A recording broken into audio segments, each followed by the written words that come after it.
God, it's Friday. Thank goodness it's free. Now let's get right into it on top stories today on your darling station, Vicinity 95.3 FM, bringing you closer to all of the stories that matter. I am your host, Oluwafunke Israel.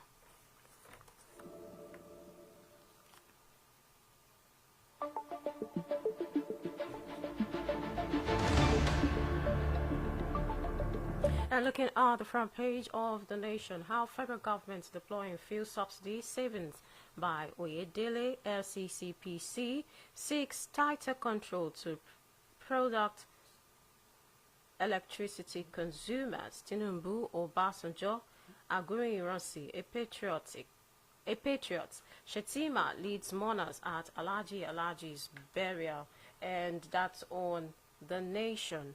Good morning to you, Sir Suleiman Lukman Adisa. How are you doing this morning? Good morning, I'm fine, and you? I'm good, thank you. Thank you for joining us on the show. We appreciate you joining us on the show this morning. Thanks so much, ma'am. I'm happy to be with you this morning. Okay, let's begin with federal government. I want to take the stories on federal government. And now President Bola Tinubu has linked the insecurity we face in the country to Sahel crisis, because recently leaders in Southwest, Oduduwa leaders have come to say, Southwest leaders, either traditional, the governors should hold a security summit to address the insecurity in the country. And meeting with President Bola Tinubu, President Bola Tinubu, of course, have continued to assure Nigerians that the insecurity in the country will be addressed. But this time, we know, yes, it can be linked to the Sahel crisis, because we know in the Sahel, these countries, neighboring Nigeria also are faced with this huge insecurity concerns. And what do you think? How do you think, we know this is not just a Nigerian situation here. How do you think all of these countries in the Sahel region can come together to address this? Thanks so much. The issue of security is the major concern to everybody in the country. We need to be secured. And if you consider vividly, the major problem Nigeria have is with neighboring countries. Like we are surrounded like Cotonou, Cameroon, Niger Republics, all those places. If they are not secured, there is no way Nigeria can be secured, because we are linked to each other, either by the road or by the air, or especially by the land. That is where they normally penetrate the Nigeria. When they commit anything in Nigeria, they find their way to escape to other country. Once they get to other country, there's nothing we can do again. So coming together now, if they can come together, it will strengthen the security measure in the country and within the region. It is very, very important they come together.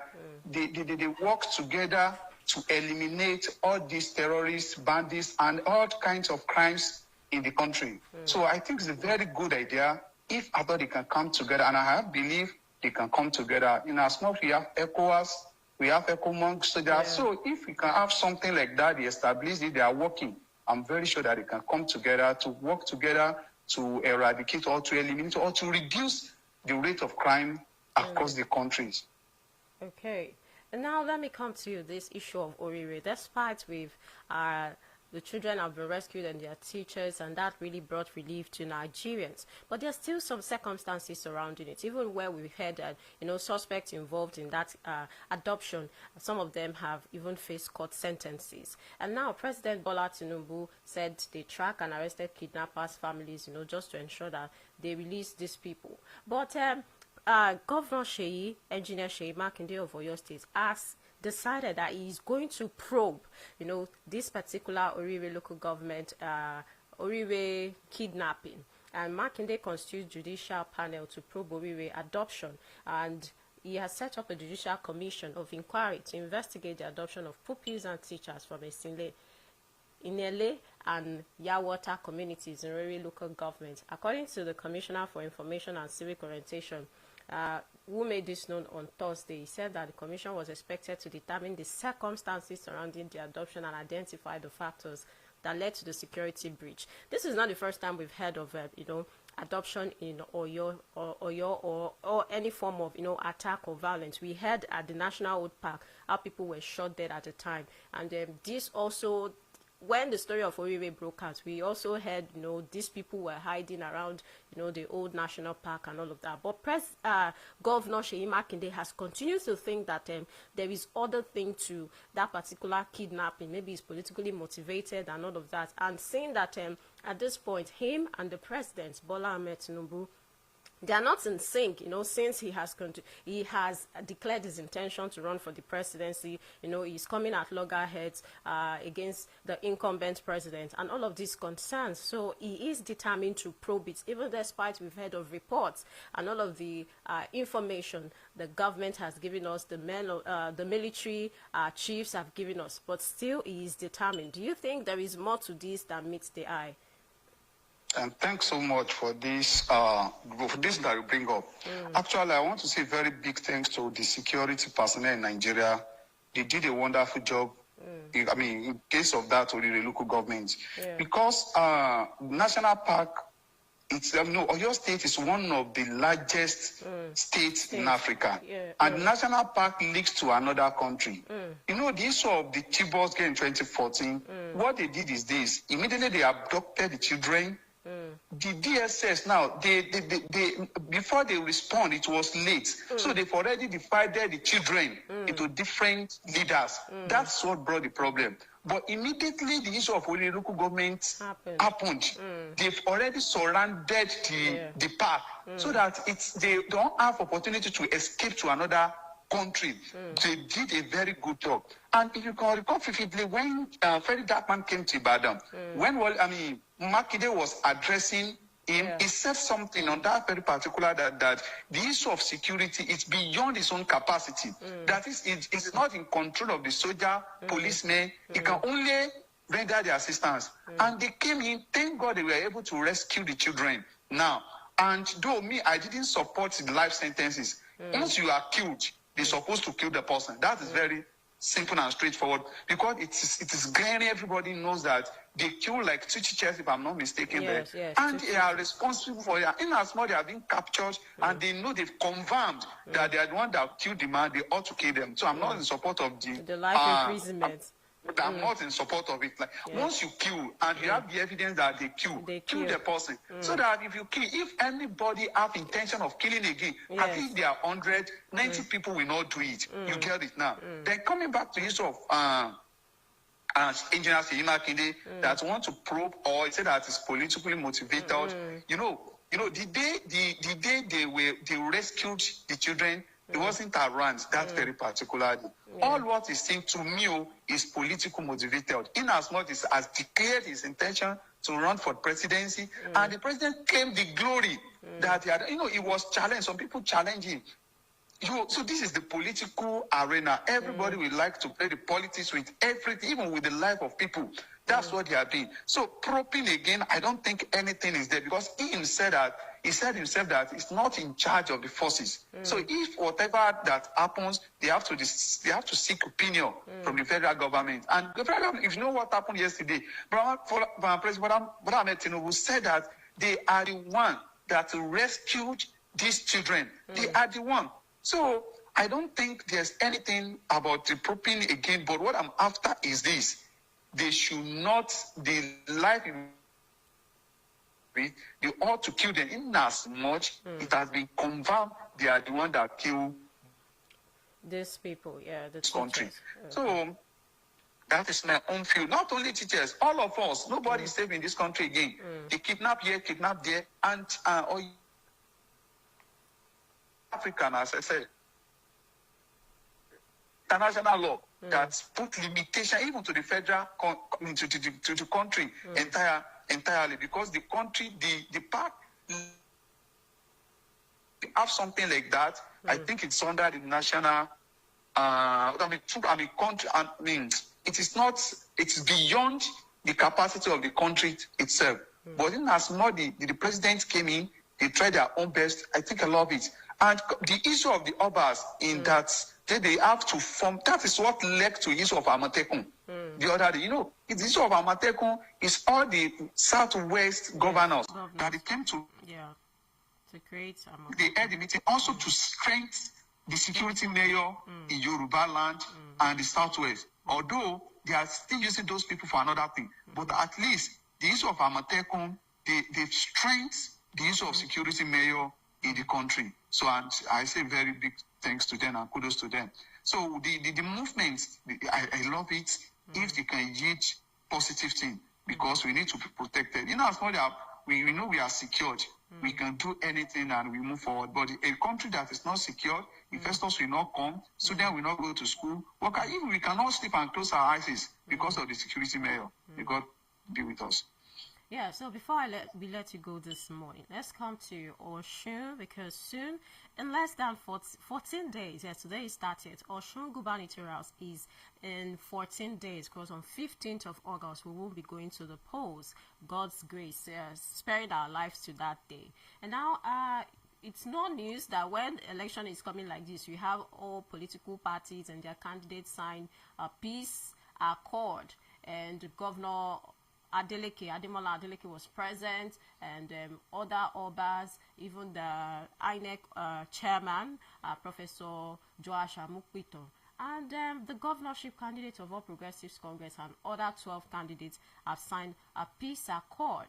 And now we all know that they signed peace accord. But at the end of the day, does it achieve the main purpose why it is signed? And Governor Adeleke also alleged that more than 60 Accord party leaders were arrested and transferred to prisons in Abuja and Nasarawa, despite the existence of federal and state courts in Osogbo. The governor made these allegations on Thursday at a peace summit in Osogbo ahead of the August 15 governorship election. And people have been raising, eyebrows, saying that, yes, it's not only the Accord party, these are parties, clashing at one point or the other. And why is the attention so much on, members and supporters of the Accord party? So I want you to bring these two together. The peace accord, what does it achieve, even when we still hear of, clashes, between supporters of this party? Thanks so much. There's something that normally saddens my heart. We want to govern the country or the state, and we are killing ourselves. Who are those people that want to govern? You see, signing accord, peace accord, is just paper thing. If they did not sign it, they have the intention of what they are going to do. Do you get it now? Look at what happened on that day itself. Look at the way they were shouting at the commissioner for police and so on and so forth. So why are they killing ourselves? Why are they killing our people? Is it because of this political party? The maximum year you can use is 8 years. Yeah. After 8 years, you are leaving the power. Please and please, we stop killing ourselves. Please, why are we killing ourselves? And I want to implore the citizens of Osun State. Let's be wise. Let us open our eyes. Why killing ourselves? Now, back to the accord, the peace accord they sign. It is normal they will sign it every year, every time they want to do what they want to do. But immediately they sign it now. You see now, you still see another things that we sign. Not only that, I can recall vividly now, Oni of Ife called most all of us in Yoruba land. They went to his palace also just to discuss how to strengthen the world security. How are we not going to be killing ourselves? How are we not going to cause violence in the state? So what I want to say next is this. We need to beg all of them. We should stop killing ourselves. We stop sponsoring the thuggery. Who's equipping them? Who's giving them money? Today, APC will claim that Accord people killed their people. The next day, Accord people will come online that APC have killed their people. Where all this? Among the, we have 3 leading political parties in the state. There is only one party that I don't want to be mentioning the party so that the people not think about that. It's the only that part that's preaching the peace. Let's stop this. Let's stop this. This is not good. Please, this thing is really concerning me sincerely. And it's always saddening my heart when I hear the news. When you kill the people, who are the people you want to govern? Who are the people you want to govern? So signing the peace accord to me is nothing but to implement what we sign. Even without signing any peace accord, do we need to kill ourselves? Do we need to arrest ourselves? Though in Nigeria at large, we know that when it is election period like this, it's kind of intimidating. So they want to intimidate people now and that so that they will not exercise their franchise. Because when you know that my leader, if I arrested my leader, do you think I will go and vote? So intimidation is part of what they use to control the world, to control the election, to determine who is going to win. Now look at the issue we have in the state now. Before we have the issue of the local government now. So now we have the issue of national union now. We just do something with power. So some are using the state power, some are using the national power. So peace is very, very important. We need to have peace in our country. We need to have peace in our state. Please and please, to all these political parties, let's stop killing ourselves. Let's stop sponsoring the thuggery. So election, we should have election, free and fair election. Let people come out to come and elect who they want to govern them in the next 8 years. This thing is not permanent. It's not forever. It is not forever. So I want to appeal to all these political parties, ADC, APC, Accord. I think these are the three major leading political parties out of roughly 14 political parties that in the state. These political parties should please, they should practice what they are preaching. Because what they are preaching is against what they are doing. And we all know what is happening, because people you kill today will not come and vote for you tomorrow. And their parents, their family will not be happy. So the issue of signing accord and peace accord is nothing to me, but to make it to what? To put it to practice, so that we should not kill ourselves. Let people come out to exercise their franchise. The destinies are there. Who's going to govern the country? God knows it. Who's going to govern the state, our state? God knows it. So that in August, 15th of August, we come out, exercise our franchise, then we go back home and see the result. Yes. So I want to plead to them. They should among the three, they should learn from each other. They should be not preaching the peace, but practicing it. It's not they are preaching. Because out of the three governors that are candidates they are contesting, if you see them, nobody will say that I'm the one. But today you see this one claim that is this one that disrupt our this. Another one will also come and claim it. So may God be with us. Amen. Thank you for joining us, Sir Suleiman Lukman Adisa is a lecturer in College of Health Technology, Ejigbo in Osun State. We appreciate all of your contributions on the show this morning. Do have a lovely day. Thanks so much. Yeah, it's time for us to go on newspaper review this morning. It's been an amazing week until we come your way next week. God's grace. I'm Oluwafunke. Thanks to my producer, Jibola, executive producer, Akolade Adekola. Catch you next week. Have a great weekend.